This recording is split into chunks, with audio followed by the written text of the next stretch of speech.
오늘 우리가 읽은 본문 전에 1절부터 보면 주님께서 여러 가지 병을 고치시는 내용을 기록하고 있습니다. 나병 환자 고치시고 백부장도 고치시고 여러 가지 병을 고치십니다. 그러한 기적을 보고 많은 사람들이 여기저기서 주님 곁으로 모여들었어요. 이때 주님의 반응, 그게 어떤 것이었습니까? 사람들이 이제 예수께 많이 이렇게 모이니까 왜 모였다고 지금? 잘 생각했어요. 왜 모였을까?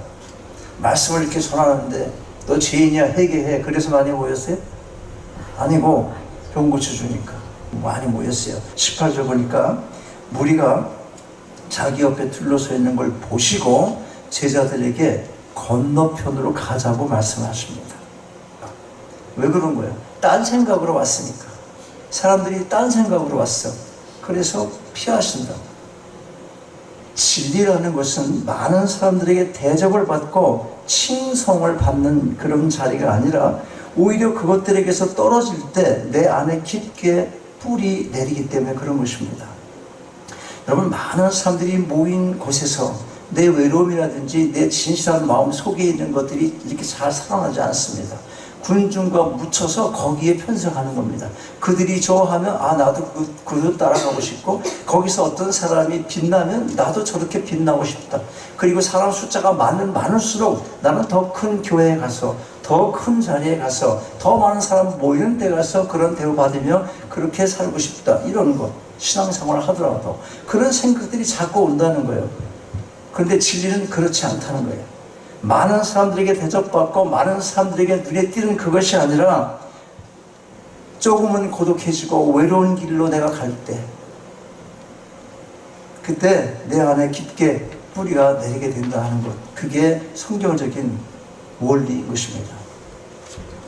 어떤 사람은 큰 공동체에서 뭔가 신앙이 좀 있어 보여요. 큰 교회에서는 뭐가 신앙이 있어 보여. 바쁩니다. 늘 교회 가서 살기도 하고 뭔가 많이 하는 것 같아요. 그런데 작은 공동체, 적은 교회에서는 자기 자리를 못 찾는 거예요. 사실 보면 그런 사람은 주님을 쫓는 것이 아니라 사람들을 쫓아다니는 것입니다. 사람들로부터 칭찬을 받으며 자신이 드러나는 자리를 쫓아다니는 것이에요. 교회 공동체를 섬길 때 우리가 기억할 것은 섬김의 봉사도 조용히 하고 헌신도 조용히 해야 한다는 거예요. 자, 이어지는 말씀 보겠어요. 주님이 제자들을 건너편으로 보낼 때 한 서기관이 나와서 말합니다. 19절, 율법학자 한 사람이 다가와서 예수께 말하였다. 선생님, 나는 선생님이 가시는 곳이면 어디든지 따라가겠습니다. 서기관의 이 말이 예수님에게 진정한 말로 들렸겠습니까? 예수께서 하신 말씀을 보면 그렇지가 않습니다. 그렇다면 무엇이 문제입니까? 처음 예수님을 대하는 자세, 즉 주님을 선생님이라고 부릅니다. 이 호칭부터 잘못된 것입니다. 예수님을 선생님으로 아는 것과 나의 주님으로 아는 것, 너무도 큰 차이입니다. 예수님을 주님이 아니라 선생님으로 안다면 그 사람은 결코 주님을 따를 수가 없습니다. 이런 사람들에게서 나타나는 특징이 있습니다. 그런 사람들은 자신의 삶이 형통할 때는 주님을 따라가는 제자인 척합니다. 나도 믿음이 있는 척합니다. 교회 행사 다 잘 나옵니다. 교회에서 보이는 어떤 여러 가지 모습으로 무슨 일도 맡아서 합니다. 그런데 조금만 힘이 드는 일이 생기면 금방 그 자리를 내려놓고 떠나가는 거예요. 그런 신앙은 하나님 중심, 교회 중심의 신앙이 아니라 자기 중심적인 신앙이에요. 그 서기관에서 그런 모습이 있음을 보시고 너는 아니야, 그렇게 말씀하시는 거예요. 그래서 주님께서 이렇게 말씀하시는 거예요. 네가 나를 따르겠다고 하는 것은 내가 많은 사람들의 군중 속에 쌓여서 영광을 받는 이런 자리인 줄 알고 너 그러는 거지. 그런데 그게 아니라니까. 너 왜 교회 나와? 너 왜 하나님 믿는데, 왜 예수 따르려고 그러는데, 우리에게 적용하면 그런 물음인 것이에요. 뭐라고 말씀하세요? 너가 날 따른다고 그랬어? 그게 정말 진짜일까? 보세요. 여우도 굴이 있고 하늘을 나는 새도 보금자리가 있으나 인자는 머리 들 곳이 없다. 인자가 누굽니까? 자신, 예수 그리스도 자신 얘기하는 거예요. 나 아무것도 가진 거 없어. 그런데 너가 나를 따른다고? 주님을 따르는 길은 세상 사람들이 찾는 화려한 성공의 길이 아니라 십자가의 길이라는 것입니다. 좁고 힘든 길, 고난의 길이라는 거예요. 주님을 따르는 길, 그렇기 때문에 만만한 게 아닌 것입니다. 그래서 많은 사람들이 도망을 갑니다. 그러나 진정한 믿음의 사람, 참된 죄자는 그 길을 따라갈 것입니다. 주님께서는 자신을 따르겠다는 서기관의 진정한 마음을 확인하시려고 성공과 번영의 길이 아니라 십자가의 길을 제시하신 것입니다. 여러분, 신앙생활은 섬김을 요구합니다. 그리고 그 섬김은 희생과 헌신이 따라야 하는 것입니다. 희생과 헌신이 빠지면 그런 신앙은 아무런 가치가 없는 일종의 종교적인 취미나 사치에 그치고 마는 것입니다. 물론 하나님 말씀에는 위로와 평강과 복주심의 말씀이 많이 있어요. 그러나 십자가의 길을 걸으라는 말씀도 그 못지않게 많습니다. 그러므로 헌신과 희생을 요구하는 말씀을 들을 때, 뭔가 내게 부딪히는 그런 말씀을 들을 때 여러분의 반응이 중요한 것입니다. 아, 그렇구나. 이 말씀 맞아. 내가 지금 이 말씀 듣기가 참 힘들지만 그러나 이건 나를 위한 말씀이야. 이제 제대로 좀 신앙생활 해야 되겠다. 이런 각오와 결단이 있어야 정상적인 거듭난 신자인 것입니다. 그런데 어떤 사람은 진짜 부담되네. 그러면서 이 부담 적은 교회를 떠나고 싶은 거예요. 실제로 가는 사람도 있고, 또 어떤 사람은 교회는 진짜 옮기지 않지만 자신을 변명하고 반론을 하고 내 환경을 생각지 않는 그런 말씀이잖아요. 자꾸 자신을 보호하려고 그러고 그러면서 불평하게 되는 거예요. 점점 멀어집니다. 교회가 멀어지는 게 아니라 하나님과 멀어진 거예요. 하나님과 멀어졌기 때문에 그런 생각하게 되는 거예요. 그러나 여러분, 부담되는 말씀이 주어질 때 그 말씀을 믿음으로 받아들이는 길이 자신에게 닥쳐올 불행을 막을 수 있는 길임을 아셔야 되는 겁니다. 십자가의 부담이 없으면 당장 좋은 것 같지만, 그러나 여러분, 십자가의 부담이 없으면 부활도 없습니다. 내가 죽지를 않았는데 무슨 부활 있을 수 있겠습니까? 주님을 따라가는 길, 그 길은 십자가의 부담도 져야 하는 길인 것입니다. 그것이 참 신앙인의 자세입니다. 여러분, 믿음 생활에서 희생은 필수적이에요. 그런 희생의 순간에 후퇴하면, 여러분, 희생이라는 게 무엇이겠습니까? 어제 눈이 오길래 오늘 또 많은 눈을 치워야 하나, 교회 나오기 위해서 아침 일찍 일어나서 그렇지 않아도 예배 시간 맞추는데 참 힘든 사람도 많이 있는데 눈까지 치워야 한다면 이거 상당히 어렵겠네, 그런 생각했어요. 다 높게 좀 해주세요 그랬거든. 오늘 그런데도 일어나기 싫었던 사람도 있을지 몰라. 어젯밤 눈 온 것만 생각하고. 희생이잖아. 일어나서 눈 쳐야 되지. 준비하는 시간 많으면 좀 더 일찍 일어나서 눈꺼풀 뜰 때 일어나서 준비해야 시간 맞추지. 다 희생이지. 모든 게 희생입니다. 믿음은 승리를 약속하고 있어요. 어떤 손해가 와도 그 믿음을 지켜나갈 때 더 큰 어려움을 당하지 않게 되고 결국은 승리의 역사를 경험할 수 있게 되는 것입니다. 여러분, 우리가 가는 길이 항상 순탄한 것이 아니고 때로 믿음을 가로막는 장애물이 늘 있게 되어 있습니다. 어떤 장애물이든지 때때로 밀려오고 아주 자주 밀려오기도 하고 내내 그럴 수 있어요. 일이 한번 꼬이면 계속 내 인생의 길을 가로막는 것, 사탄은 그 기회를 절대 놓치지 않습니다. 무엇이든지 방해합니다. 어떤 방법으로든지. 그런데 거기서 그런 장애물을 만날 때 거기서 지치는 것이 아니라, 쓰러지고 앉는 것이 아니라 믿음으로 전진하면 반드시 반석에서 샘물이 나게 하는 역사를 체험하게 되는 것입니다.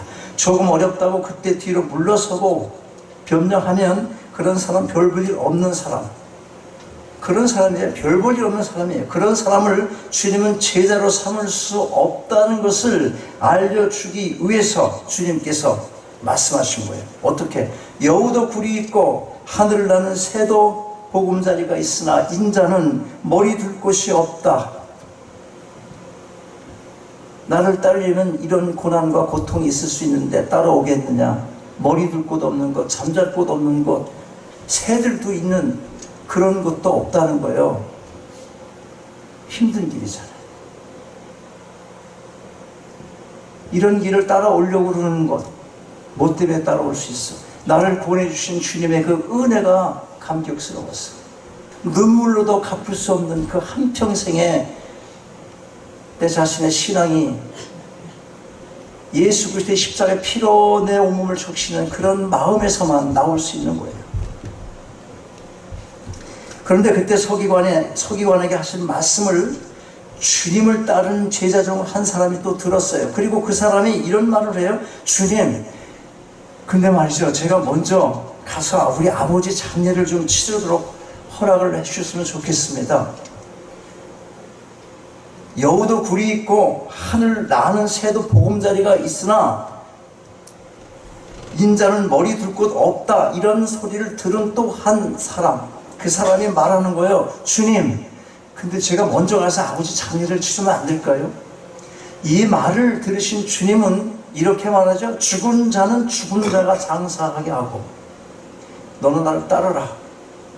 그런데 우리가 자칫 이 말씀을 오해를 할 수가 있어요. 주님은 가정과 가족을 중요하지 않게 여기시는 그런 분으로 생각할 수가 있는데, 돌아가신 아버지 장사하는 것을 외면하고 주님을 따르라고 하시니까 그렇게 생각할 수 있어요. 우리나라 이 복음이 맨 처음에 들어왔을 때 우리가 제사를 못 지내도록 했잖아요. 한국의 그 문화인데. 그래서 기독교가 무슨 종교라고 그래? 쌍놈의 종교. 아니, 아버지 무덤에 가서 절도 못하고 하고 그 차례도 못 지내게 하니까 그랬던 때가 있었어요. 어쨌든 그렇게 생각할 수도 있지만, 아니, 가정을 주님께서는 별로 그렇게 신경을 안 쓰시는 건가? 그렇게 생각할 수 있지만, 그러나 그 당시 상황을 유추해 보면 십자가 이야기를 듣고 제자라고 따르던 사람 중 한 사람이 십자가를 피하고 싶어서 내가 먼저 가서 아버지의 장례를 치르게 해달라, 그렇게 말한 것입니다. 그런 얘기를 듣고 나서 그 길이 얼마나 힘든 길인가, 고난의 길인가를 듣고 그 말을 한 거예요. 주님께서 그 마음을 읽으시고 너는 나를 따라오고 죽은 사람의 장례는 죽은 사람들이 치르게 하라, 그렇게 말씀하신 것입니다. 무슨 의미겠어요? 내가 십자가를 피하려고 여기에서 후퇴하면 너도 결국은 죽은 자가 된다고 그렇게 경고하신 겁니다. 죽은 자가 된다, 무슨 뜻이에요? 여기서 죽은 자, 영적으로 죽는 자 얘기하고, 영적으로 죽은 자. 하나님과 관계없는 사람이 죽은 것은 하나님과 관계없이 영적으로 죽은 사람들에게 맡겨, 그리고 넌 날 따라와, 그 소리입니다. 굉장히 강한 메시지잖아. 그거 너가 신경 쓸 거 아니야? 비록 그분이, 돌아가신 분이 아버지라도, 우리 가정이라도 그렇다는 거예요. 그래서 또 말하잖아요. 나보다 가정을 더 사랑하고 더 아끼고 그것을 우선순위에 둔다면 그것도 허락지 않는다, 그렇게 말하는 거예요. 그래서 내가 가정을 화평하게 온 것이 아니라 뭐라 그래? 불화하게 왔다. 그때 적용되는 말씀이 그것인 거예요. 그러니까 우리가 생각하는 사랑과 가정과 가족이라는 이런 개념이 정말 성경적으로 생각하고 있는가 항상 생각해 볼 필요가 있다 하는 것입니다. 그런데 주님의 이 말씀에는 또 다른 깊은 의미가 있습니다. 그것은 과거에 어떤 아픔과 깊은 상처가 있더라도 그것에 매이지 말고, 아버지가 돌아가셨잖아, 상처 아니에요? 마음 아프잖아? 근데 그거에 매이지 말고 내일을 향해 나가라는 것입니다. 사랑하는 가족이 죽어서 내 곁을 떠나가는 것 생각해 보세요. 내가 정말 사랑하고 부모가 또 와이프가 또 아이들이 정말 죽어서 내 곁을 떠나가는 것은 그 아픔이 얼마나 큰 아픔이겠습니까? 그러나 그럼에도 불구하고 지나간 일은 이제 잊어야 한다는 메시지를 담고 있는 것입니다. 사실이지 우리가 참으로 깊이 생각하고 걱정할 것은 이 세상에서의 이별이 아닌 것입니다. 주님 믿지 않고 영원한 지옥으로 가지는 않을까 하는 것, 그게 가장 중요한 겁니다. 자, 공부 잘해서 어디 취직 잘하고 돈 많이 버는 거 좋다. 그런데 그게 얼마나 가는 거예요? 7, 80년 살다가 죽고 난 다음에 지옥 가면 어떤 게 진정한 사랑인 것입니까?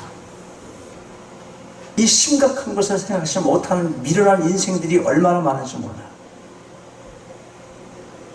이것만 알면 삶이 바뀌지 않겠습니까? 가치관이 바뀌었으면 가는 방향이 다르지 않겠습니까? 이 문제만 해결된다면 이 땅에서의 사랑하는 사람과의 이별의 아픔도 극복할 수가 있게 되는 것입니다. 그런데 가끔 보면 겉은 멀쩡해 보이는데 이런저런 과거의 아픔과 상처를 안고 살아가는 사람들이 있어요. 부모에게서 받은 상처 안고 살고, 친구로부터 받은 상처 지우지 못하고 치우지 못하고, 또 여러 환경으로 받은 상처를 잊지 못하고 세상 삽니다. 그러나 그런 상처와 환경들은 나를 사람답게 만들기 위한 도구가 될지언정 원망의 수단이 되어서는 안 되는 것입니다. 내가 왜 하필 이런 부모 밑에서, 이런 부모 아래서 태어나게 됐습니까?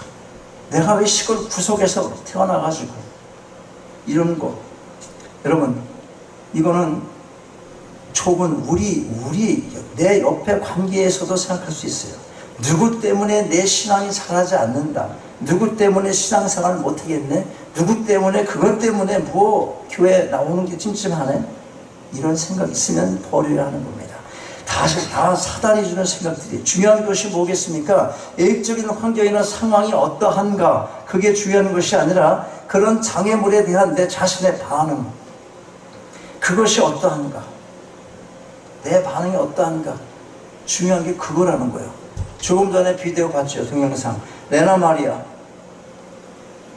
이 가수 두 팔 없습니다. 다리 한쪽도 짧다고 그러지, 아까 보니까. 그러나 그녀는 장애인 올림픽 수영대회에서 금메달 아까 몇 개 땄다고 그래요? 4개나 땄다고 그래요.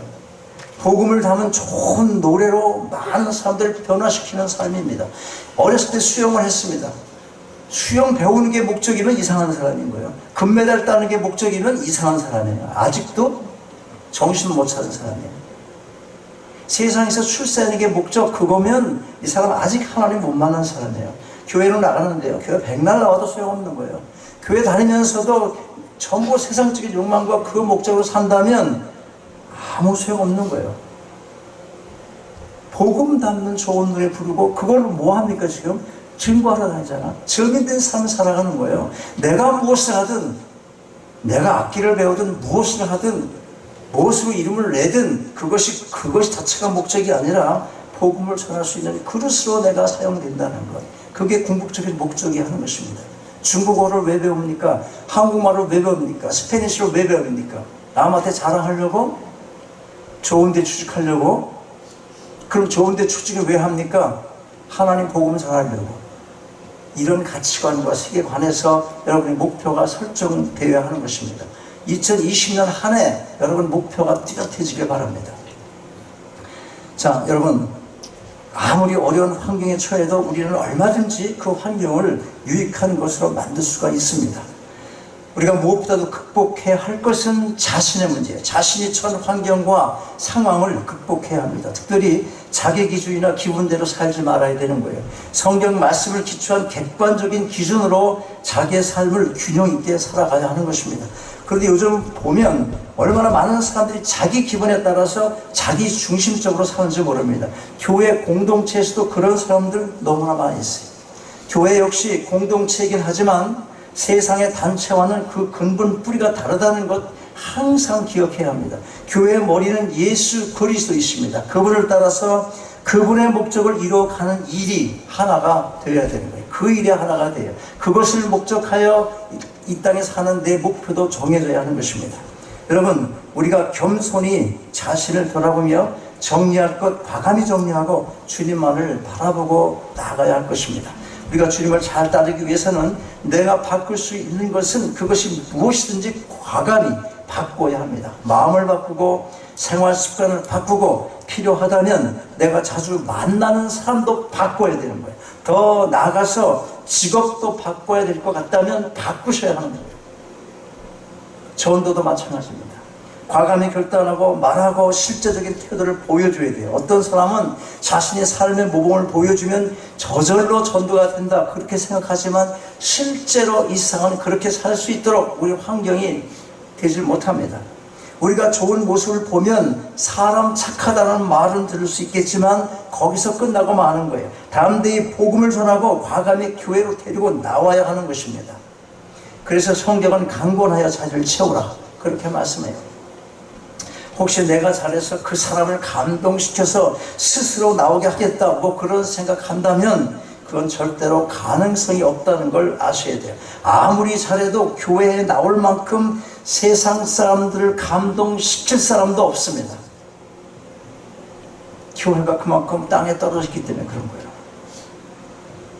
또 교회에 나올 만큼 감동을 받을 수 있는 사람도 없어요. 이 세상에 없습니다. 여러분이 아무리 잘해도 교회에 나올 만큼 감동을 못 받아. 왜? 교회에서 나쁜 일이 너무 많이 일어나니까.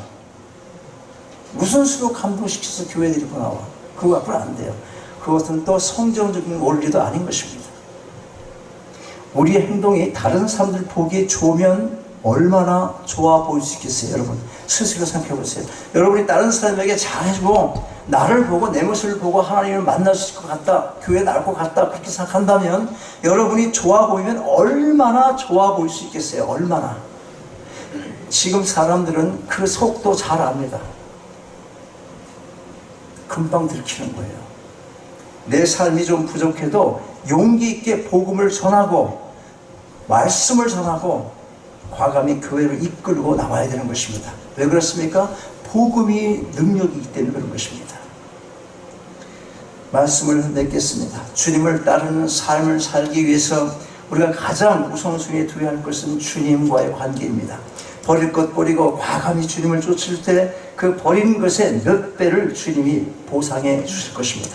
이웃을 사랑함에 있어서도 주님과의 관계를 제1 우선순위에 둘 때 그 사랑이 더욱 풍부하게 될 것이며 아름다운 열매를 맺게 될 것입니다. 항상 주님만을 바라보고 주님을 쫓으심으로 하나님께서 예비하신 하늘과 땅의 모든 복을 받아 누리시는 여러분 모두가 되시기를 주님의 이름으로 축원합니다.